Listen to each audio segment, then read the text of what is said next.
Assalamualaikum warahmatullahi wabarakatuh. Tabi'un. Alhamdulillahirabbil alamin wa bihi nasta'inu ala umurid dunya waddin. Wassalatu wassalamu ala asrofil anbiya'i wal mursalin wa ala alihi wa sahbihi ajma'in. Amma ba'du. Rabbi shrah li sadri wa yassir li amri wahlul 'uqdatam min lisani yafqahul qawli. Amin ya rabbal alamin. Pada kesempatan kali ini saya akan menyampaikan sedikit tausiah dengan tema jika ini Ramadan terakhir kita. Baik saudara-saudaraku yang dirahmati oleh Allah Subhanahu wa taala, sedikit membahas tentang tema kita pada hari ini. Seandainya ada dokter yang mengatakan, "Pak, Bu, usia Anda tidak akan lama lagi. Rasa-rasanya ada sebuah penyakit yang sulit untuk disembuhkan. Mungkin umur Anda diperkirakan hanya sampai 1 bulan lagi. Mungkin hanya sampai di akhir Ramadan ini." Apa yang terjadi jika saudara-saudara sekalian mengetahui kalau umur kita sudah tidak lama lagi, umur kita sudah mendekati kematian? Maka apa yang akan kita lakukan? Kita pasti akan bersungguh-sungguh dalam menjalankan ibadah di bulan suci Ramadan ini. Kalau kita tahu kapan kematian kita akan datang, maka pasti kita tidak akan menyia-nyiakan waktu.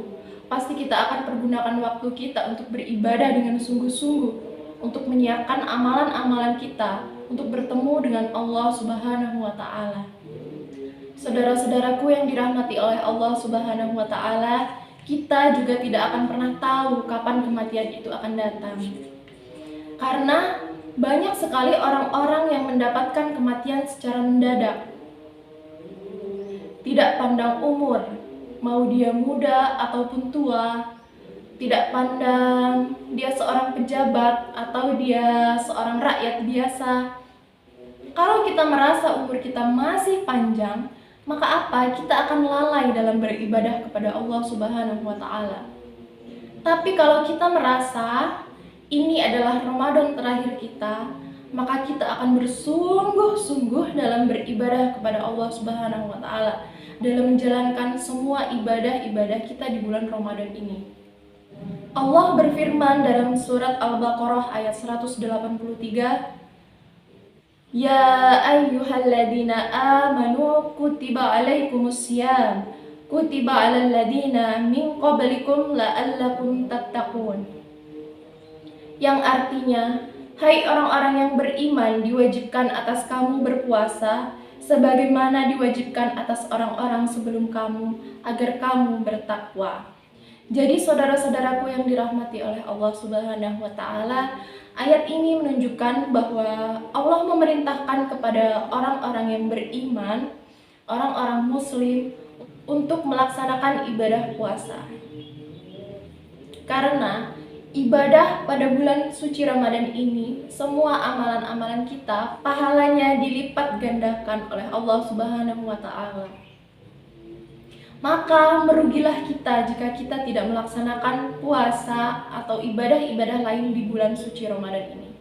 Namun hati-hati saudara-saudaraku yang dirahmati oleh Allah Subhanahu wa taala, dalam menjalankan ibadah di bulan suci Ramadan ini kita perlu berhati-hati karena ada beberapa hal yang dapat merusak amalan kita di bulan suci Ramadan ini. Apa saja itu? Yang pertama adalah beribadah tanpa ilmu. Kita bisa melakukan ibadah, namun kita tidak memiliki ilmu, tidak mau memperbanyak ilmu kita, tidak mau memperdalam ilmu kita. Suatu hari ada seorang ahli ibadah yang dia terus-menerus beribadah, namun tanpa ilmu. Dan para syaiton tidak pernah berhenti untuk membujuk, untuk merayu sang ahli ibadah ini. Apa yang dilakukan para syaitan? Jadi para syaitan ini menyerupai manusia yang fakir, miskin, dan memiliki bau yang sangat busuk.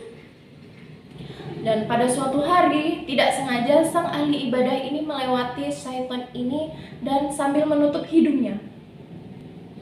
Lalu apa yang dikatakan para syaitan? Tidak boleh kau seperti itu, wahai sang ahli ibadah. Kau tidak boleh membeda-bedakan kami. Kau merendahkan orang seperti kami.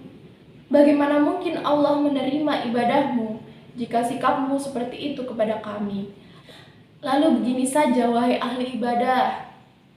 Bagaimana jika setiap kau sholat, kau potong tikus dan kau kalungkan di lehermu, agar kau terbiasa dengan bau busuk kami, agar kau bisa bergaul dengan kami, kau bisa menghargai kami, kau bisa bersimpati, berempati kepada kami.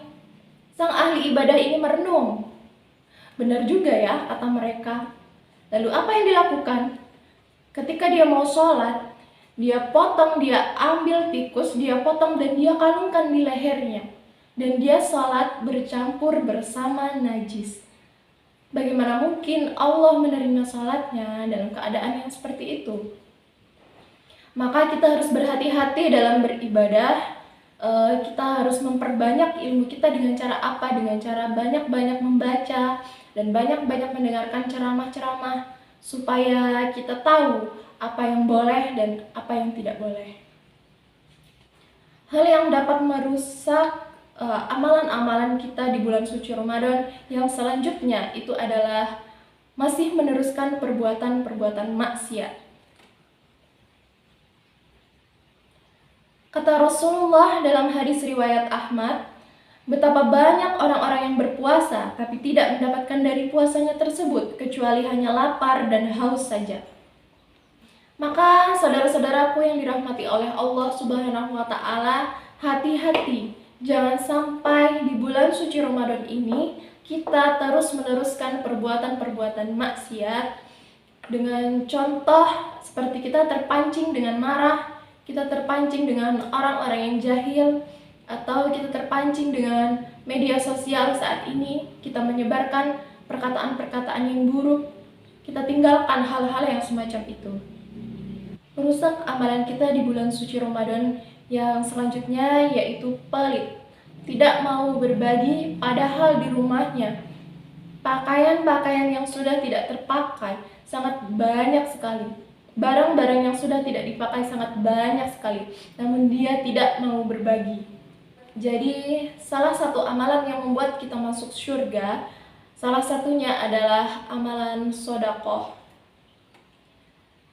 Maka ada pintu surga khusus untuk orang-orang yang rajin bersedekah.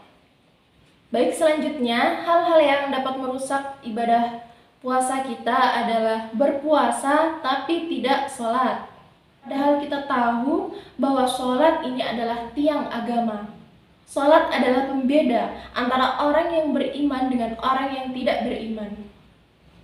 Jadi bagaimana mungkin dia menjalankan ibadah wajib yang satunya, yaitu puasa, namun dia meninggalkan ibadah wajib lainnya, yaitu sholat. Lalu apa hukum puasa bagi orang yang meninggalkan sholat? Puasa bagi orang-orang yang meninggalkan sholat tidaklah diterima. Karena orang yang meninggalkan sholat berarti dia tidak beriman kepada Allah Subhanahu wa ta'ala. Jadi saudara-saudaraku yang dirahmati oleh Allah Subhanahu wa ta'ala, orang-orang yang berpuasa namun meninggalkan sholat itu ibaratkan mengambil air dalam sebuah ember yang bocor. Jadi dia merasa sudah mengambil air namun ternyata kosong karena bocor. Sama halnya dengan berpuasa tapi meninggalkan sholat. Dia merasa mendapatkan pahala dari berpuasa, padahal dia meninggalkan sholat, padahal dia tidak mendapatkan apa-apa. Sia-sialah puasanya. Hal selanjutnya yang dapat merusak amalan kita di bulan suci Ramadan ini yang terakhir adalah sholat tarawih yang super ngebut. Nabi Muhammad SAW melarang orang-orang yang sholatnya muktasiron. Muktasiron adalah orang-orang yang sholatnya buru-buru, orang-orang yang sholatnya tidak tumak-ninah. Maka Rasulullah mengingatkan kepada kita bahwa kita harus bersungguh-sungguh dalam melaksanakan sholat. Dan cara membuat sholat kita menjadi khusyuk adalah kita merasa bahwa ini adalah sholat terakhir kita. Begitu pula dengan puasa di bulan Ramadan ini, teman-teman yang dirahmati oleh Allah Subhanahu wa ta'ala. kita akan bersungguh-sungguh dalam menjalankan ibadah kita selama 1 bulan di bulan suci Ramadan ini, jika kita merasa bahwa ini adalah Ramadan terakhir kita. Dan andaikan Ramadan ini adalah Ramadan terakhir kita, pasti kita akan berkomitmen. Berkomitmen untuk apa? Kita pasti akan berkomitmen untuk bersungguh-sungguh dalam berpuasa. Kita akan berkomitmen untuk bersungguh-sungguh menjalankan ibadah-ibadah lainnya. Kita akan bersungguh-sungguh untuk bertaubat. Karena ibadah kita di bulan suci Ramadan ini setiap detiknya akan menjadi penolong kita di hari akhir nanti. Jadi, jika ini adalah Ramadan terakhir kita, maka kita tidak akan bermain-main di bulan suci Ramadan ini. Kita akan berlari mengejar Allah Subhanahu wa Ta'ala untuk menjemput kematian kita. Maka saudara-saudaraku yang dirahmati oleh Allah Subhanahu wa Ta'ala, semoga mudah-mudahan kita semua termasuk orang-orang yang beruntung bersungguh-sungguh dalam menjalankan ibadah puasa di bulan Ramadan ini. Alhamdulillah telah selesai tausiah yang saya sampaikan pada kesempatan kali ini. Semoga dapat bermanfaat bagi saudara-saudara sekalian. Jika ada salah kata, saya mohon maaf. Saya akhiri. Wallahul muwaffiq ila aqwamit thoriq. Wassalamualaikum warahmatullahi wabarakatuh.